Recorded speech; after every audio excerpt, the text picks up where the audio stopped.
जय माता दी दोस्तों यारों, आज जरूर सुने, जब भी कोई व्यक्ति पूजा साधना शुरू करता है तो भगवान उसकी परीक्षा अवश्य लेते हैं। अक्सर पूजा पाठ करने वाले लोगों को ये शिकायत रहती है कि हम इतनी पूजा पाठ करते हैं फिर भी हमारे जीवन में इतनी दुख और परेशानियां क्यों आती हैं। हम मंदिर भी जाते हैं, दीप धूप भोग सब भगवान को अर्पित करते हैं, मंत्र जाप भी करते हैं, फिर भी जीवन में दुख खत्म होने का नाम नहीं लेता। भक्तों के दिमाग में ये बात होती है कि उन्हें केवल सुख मिले, उनकी सभी मनोकामनाएं पूरी हो जाए, लेकिन ऐसा हमेशा नहीं होता। कई बार भक्तों और साधकों के जीवन में एक ऐसा समय आता है जो उन्हें पूरी तरह से तोड़ देता है। उस समय उनका विश्वास डगमगा जाता है। कुछ भक्त भगवान का नाम तत् लेना छोड़ देते हैं और कुछ तो नास्तिक भी हो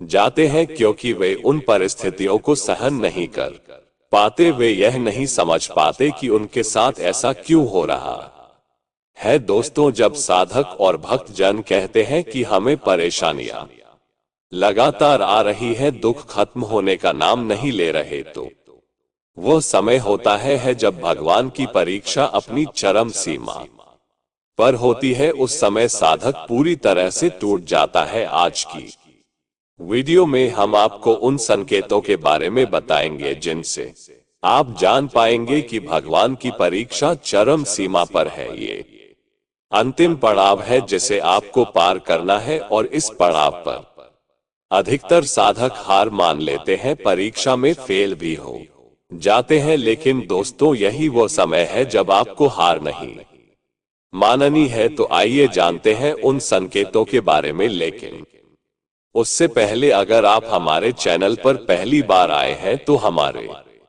चैनल भक्ति में शक्ति 8824 को सब्सक्राइब जरूर कर लें और बेल आइकन को प्रेस करके ऑल पर भी क्लिक कर लें। वीडियो को अंत तक देखिएगा और वीडियो पसंद आए तो लाइक और शेयर जरूर करें। आपका लाइक और कमेंट हमें मोटिवेट करता है कि आपके लिए और भी अच्छी वीडियो बनाए। तो चलिए बिना देरी किए वीडियो में आगे बढ़ते हैं। सबसे पहला संकेत होता है कि जब आपकी परीक्षा चरम सीमा पर पहुंच चुकी होती है तो आपके जीवन में दुख भी चरम सीमा पर होता है। आप सोचते हैं कि इससे ज्यादा दुख और क्या हो सकते हैं। आपकी किस्मत सबसे खराब है। ऐसा इसलिए होता है क्योंकि भगवान द्वारा ली गई परीक्षा का यह अंतिम पड़ाव होता है। जो मनुष्य इस पड़ाव को बिना हार माने तय करता है, उसे आने वाले समय में सुख ही सुख प्राप्त होता है। भगवान की परीक्षा जब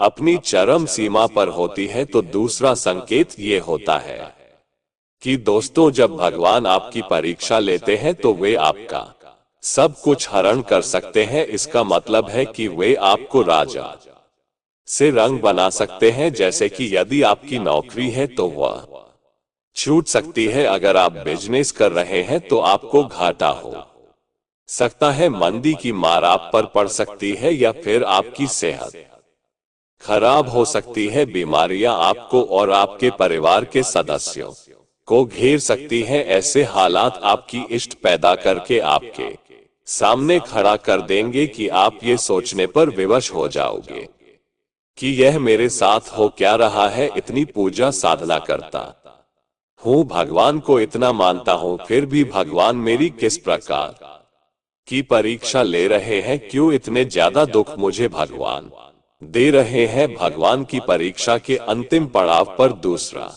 संकेत ये होता है कि भगवान पर से आपका विश्वास पूरी तरह से उठ चुका होता है। आपके जीवन में दुख, कष्ट और परेशानियां इतनी चरम सीमा तक पहुंच चुकी होती हैं कि आपको ये यकीन होने लगता है कि भगवान कुछ नहीं होता। आप सोचते हैं, मैं भगवान को इतना मानता हूँ, उनकी इतनी भक्ति करता हूँ, खुद को उनके लिए समर्पित कर चुका हूँ, फिर भी मेरे साथ यह सब हो रहा है। दोस्तों, अगर आपके जीवन में ऐसा समय आ गया है तो समझिए कि यह आपके फाइनल एग्जाम का समय है। आपके छोटे मोटे टेस्ट तो हो चुके हैं, अब ये फाइनल एग्जाम है।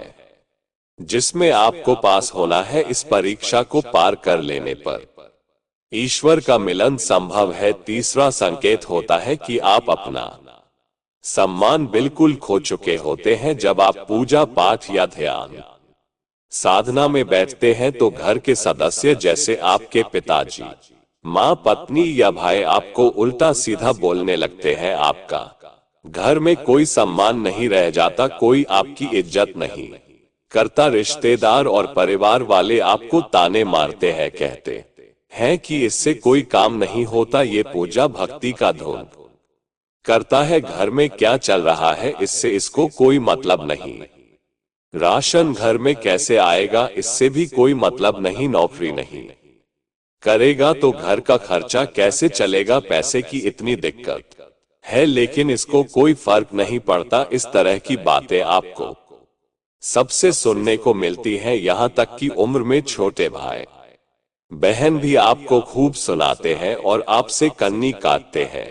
आपको उस समय ऐसा महसूस होता है कि भगवान, मैं इस घर में क्यों हूँ, मेरा क्या वजूद है, क्या अस्तित्व है मेरा, जो मैं ये सब बातें सुन रहा हूँ। दोस्तों, अगर आप ईश्वर की भक्ति में निरंतर लगे हुए हैं तो ये केवल और केवल आपकी परीक्षा ही चल रही है। भगवान सिर्फ आपको परख रहे हैं। चौथा संकेत ये होता है कि आपका मन सांसारिक सभी वस्तुओं और सुखों से बिल्कुल हट चुका होता है। आपको कुछ भी अच्छा नहीं लगता, ही अच्छा भोजन, ही अच्छे कपड़े, ही कोई सांसारिक सुख। आप ईश्वर की पूजा साधना इन सांसारिक भौतिक सुखों की प्राप्ति के लिए नहीं करते, बल्कि आपको ईश्वर को पाना होता है। इसके विपरीत कई बार ऐसा भी होता है कि जो भक्त होते हैं वे बुरी तरह परीक्षा से टूट जाते हैं और पूजा पाठ ध्यान करना छोड़ देते हैं। कुछ लोग सोचते हैं कि अब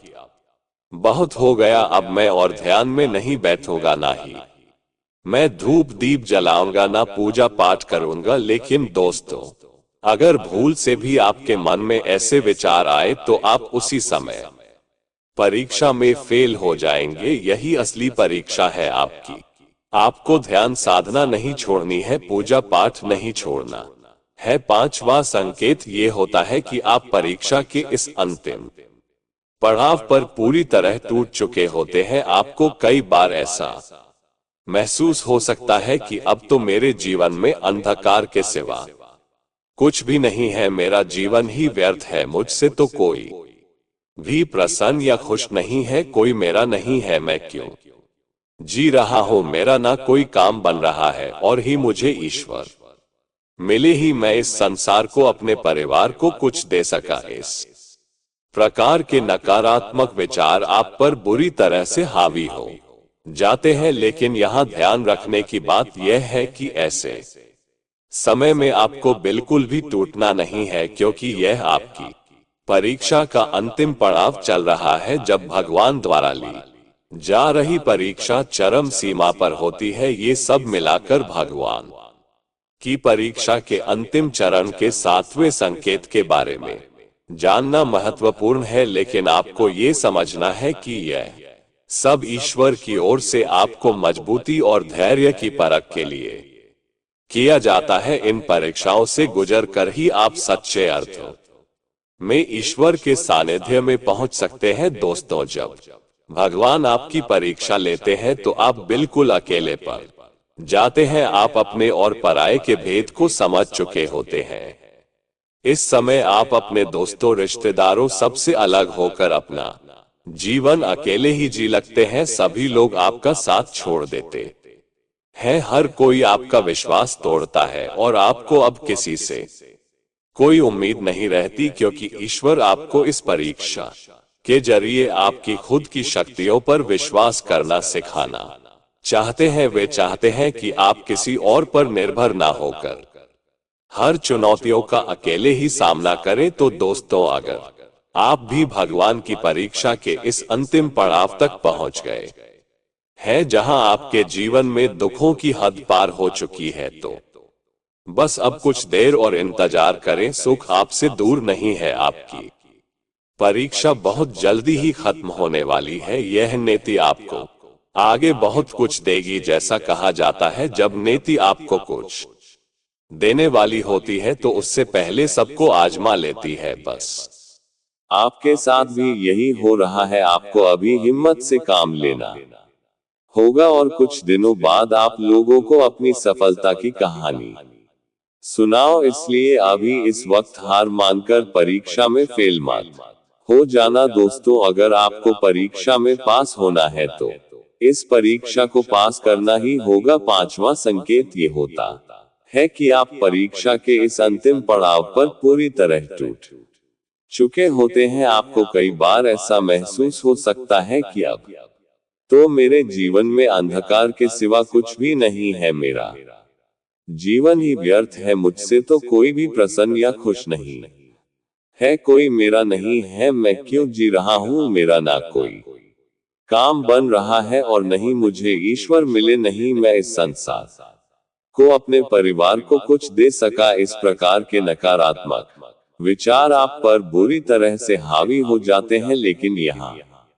ध्यान रखने की बात यह है कि ऐसे समय में आपको बिल्कुल भी टूटना नहीं है, क्योंकि यह आपकी परीक्षा का अंतिम पड़ाव चढ़ रहा है। जब भगवान द्वारा ली जा रही परीक्षा चरम सीमा पर होती है, ये सब मिलाकर भगवान की परीक्षा के अंतिम चरण के सातवें संकेत के बारे में जानना महत्वपूर्ण है। लेकिन आपको ये समझना है कि यह सब ईश्वर की ओर से आपको मजबूती और धैर्य की परख के लिए किया जाता है। इन परीक्षाओं से गुजर कर ही आप सच्चे अर्थों में ईश्वर के सानिध्य में पहुंच सकते हैं। दोस्तों, जब भगवान आपकी परीक्षा लेते हैं तो आप बिल्कुल अकेले पड़ जाते हैं। आप अपने और पराये के भेद को समझ चुके होते हैं। इस समय आप अपने दोस्तों, रिश्तेदारों सबसे अलग होकर अपना जीवन अकेले ही जीने लगते हैं। सभी लोग आपका साथ छोड़ देते हैं, हर कोई आपका विश्वास तोड़ता है और आपको अब किसी से कोई उम्मीद नहीं रहती, क्योंकि ईश्वर आपको इस परीक्षा के जरिए आपकी खुद की शक्तियों पर विश्वास करना सिखाना चाहते हैं। वे चाहते हैं कि आप किसी और पर निर्भर ना होकर हर चुनौतियों का अकेले ही सामना करें। तो दोस्तों, अगर आप भी भगवान की परीक्षा के इस अंतिम पड़ाव तक पहुंच गए हैं, जहां आपके जीवन में दुखों की हद पार हो चुकी है, तो बस अब कुछ देर और इंतजार करें। सुख आपसे दूर नहीं है, आपकी परीक्षा बहुत जल्दी ही खत्म होने वाली है। यह नीति आपको आगे बहुत कुछ देगी। जैसा कहा जाता है, जब नीति आपको कुछ देने वाली होती है तो उससे पहले सबको आजमा लेती है। बस आपके साथ भी यही हो रहा है। आपको अभी हिम्मत से काम लेना होगा और कुछ दिनों बाद आप लोगों को अपनी सफलता की कहानी सुनाओगे। इसलिए अभी इस वक्त हार मानकर परीक्षा में फेल मत हो जाना। दोस्तों, अगर आपको परीक्षा में पास होना है तो इस परीक्षा को पास करना ही होगा। उम्मीद करते हैं कि आपको इस वीडियो से कुछ नया जरूर सीखने को मिला होगा। आपको वीडियो कैसी लगी हमें कमेंट बॉक्स में जरूर बताएं। अगर वीडियो के दौरान मुझसे कोई गलती हो गई हो तो मैं माफी चाहता हूं। दोस्तों, मिलते हैं एक नई वीडियो में नई जानकारी के साथ। अगर आप सब हमारे चैनल भक्ति में शक्ति 8824 पर पहली बार आए हैं तो अपने इस चैनल को सब्सक्राइब जरूर कर ले। धन्यवाद।